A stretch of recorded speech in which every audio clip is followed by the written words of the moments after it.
اچھا خیر، اب مطلب کی بات سنو۔ آج میں نے ایک خبر سنی ہے اور شام سے بہت فکر مند ہوں۔ میں نے تم کو اس معاملہ میں مشورہ کے لیے بلایا تھا، لیکن اس حبشی دیوانہ کی وجہ سے بات نہ کر سکا۔ ذرا لیلا کو بھی بلا لو، پھر صلاح کروں گا۔ ہاں، غلاموں سے کہہ دو کہ اب کسی کو اندر نہ آنے دے۔ مسرور گیا اور تھوڑی دیر میں 17-18 سال کی ایک نہایت حسین ناظرین کے ساتھ دوبارہ کمرہ میں داخل ہوا۔ اس کی نگاہوں میں غضب کی برق تھی۔ جب وہ دونوں بیٹھ گئے تو حسن بن صبا نے کہا، لیلا، مجھے اس وقت تمہاری امداد کی سخت ضرورت ہے۔ لیلا نے حیرت سے دیکھتے ہوئے کہا، فرمائیے، بس سر و چشم حاضر ہوں۔ لیلا، شاید اب تمہیں وہ زمانہ یاد بھی نہ ہوگا جب تم نشا پور کے ایک محلہ میں سڑک کے کنارے بیٹھی پھوٹ پھوٹ کر رو رہی تھی۔ میرے آقا، آپ کی شفقتوں نے سب کچھ بلا دیا ہے۔ کیا یاد ہوگا اس وقت تمہاری عمر شاید 6-7 سال کی تھی۔ میں ملک شاہ کے دربار میں تھا۔ نشا پور میں حیضہ کا زور تھا۔ میں رات کے وقت اپنے سابق دوست اور موجودہ دشمن نظام الملک توسی کے ساتھ کیمپوں کا معائنہ کر کے اپنی قیام گاہ میں واپس جا رہا تھا کہ ایک سنسان محلہ میں تم مجھے ایک ٹوٹے پھوٹے مکان کے باہر روتی ہوئی ملی۔ مجھے معلوم ہوا کہ تمہارے ماں باپ دونوں حیضہ میں مر چکے ہیں۔ لاشیں اب تک گھر میں ہی ہیں اور تم بھوک سے مجبور ہو کر کھانے کی تلاش میں باہر نکلی ہو۔ تمہارے والدین کی تکفین و تدفین کا انتظام کیا گیا۔ تم پر بہت ترس آیا اور تم کو یتیم خانہ میں داخل کرنے کی بجائے میں نے خود اپنے پاس رکھ لیا۔ گزشتہ واقعات کے تصور سے لیلا کی آنکھیں اشک بار ہو گئیں۔ حسن بن صبا نے سلسلہ کلام جاری رکھتے ہوئے کہا، ولی عہد سلطنت شہزادہ سنجر عمر میں تم سے 3 سال بڑا ہے۔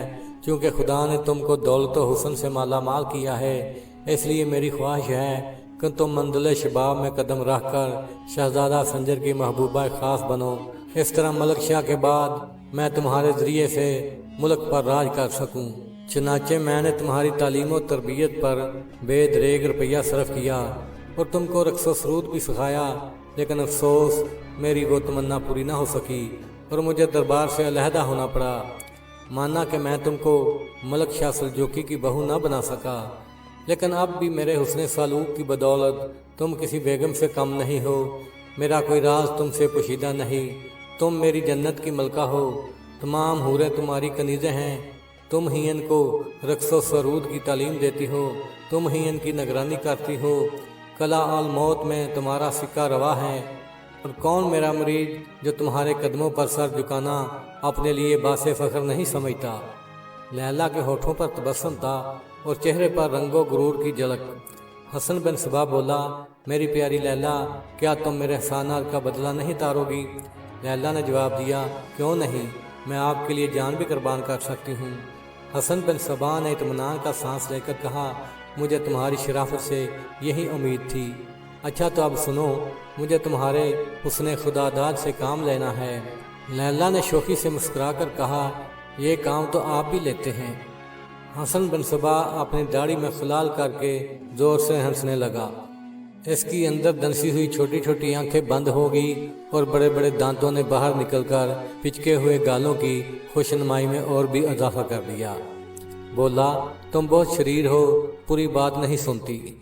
میرا اور نظام الملک توسی کی دشمنی کا حال تم کو معلوم ہی ہے۔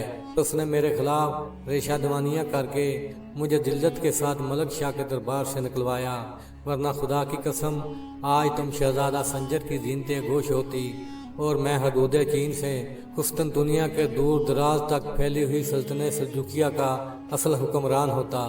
لیلا نے قطع کلام کر کے کہا، تو آپ اسے موت کے گھاٹ کیوں نہیں اتروا دیتے؟ حسن بن صبا نے کہا، ٹھہرو، عجلت نہ کرو، یہ بھی ایک نہ ایک دن ہوگا، لیکن ابھی خلاف مصلحت ہے۔ بات یہ ہے کہ ملک شاہ کو ابھی میرے خلاف زیادہ شبہات نہیں ہیں اور نہ اسے میری پوشیدہ کارروائیوں کا علم ہے۔ وہ مجھے زیادہ سے زیادہ اسماعیلی شیعوں کا ایک عالم سمجھتا ہے، لیکن کم وقت نظام الملک اسے روزانہ میرے خلاف بھڑکاتا رہتا ہے۔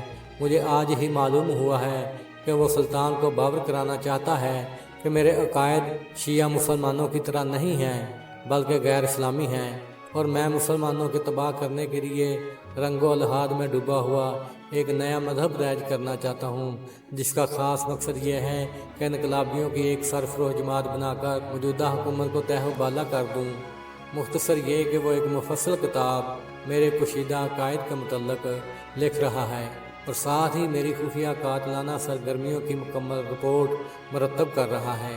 اگر یہ کتاب اور یہ رپورٹ کہیں ملک شاہ کے ہاتھوں تک پہنچ گئی تو وہ مجھ سے بددن ہو کر کلہ الموت پر فوراً حملہ کر دے گا، اور چونکہ میری طاقت ابھی مستحکم نہیں ہوئی ہے اس لیے میں لازمی طور پر تباہ و برباد ہو جاؤں گا۔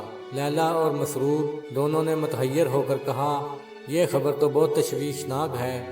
حسن بن صباح نے جواب دیا، اسی لیے تو میں سخت پریشان ہوں اور تم دونوں کو مشورہ کے لیے بلایا ہے۔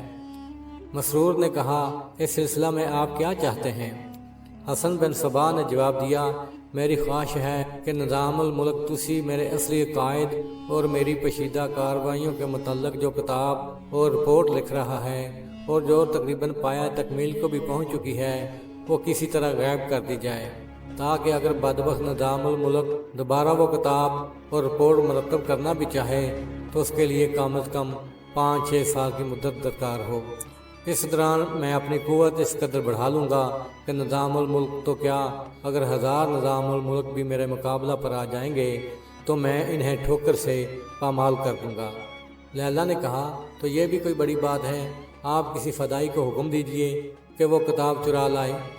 حسن بن صباح نے جواب دیا، یہ ناممکن ہے، میرے خلاف تمام کاغذات نظام الملک ایک پوشیدہ تہہ خانہ میں چھپا کر رکھتا ہے جہاں پرندہ بھی پر نہیں مار سکتا۔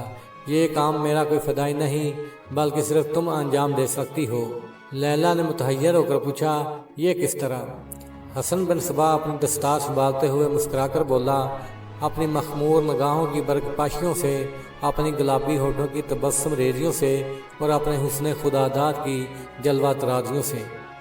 لیلا نے شرما کر جواب دیا، میں آپ کا مطلب ابھی نہیں سمجھی۔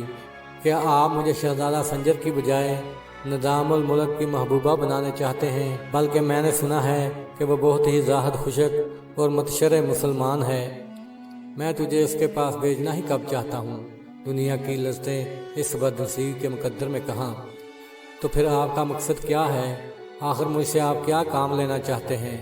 بات یہ ہے کہ نظام الملک کے تہہ خانہ کا راز اور اس کتاب کا راز ایک نوجوان یوسف دیلمی کو معلوم ہے۔ لیلا نے قطع کلام کر کے پوچھا، یہ یوسف دیلمی کون ہے؟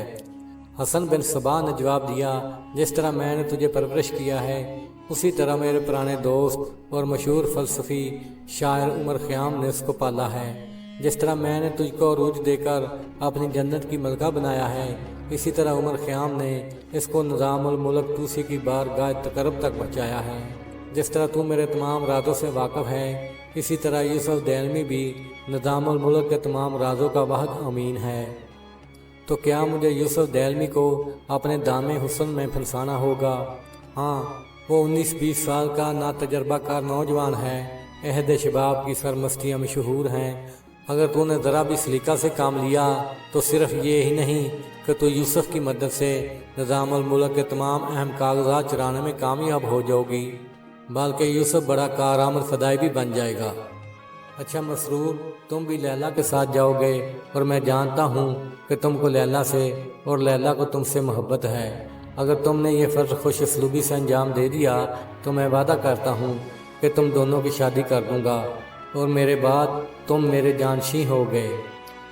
لیلا اور مسرور دونوں نے فرش مسرت سے نہال ہو کر ایک دوسرے کی طرف دیکھا اور لیلا نے پوچھا، ہمیں جانا کب ہے؟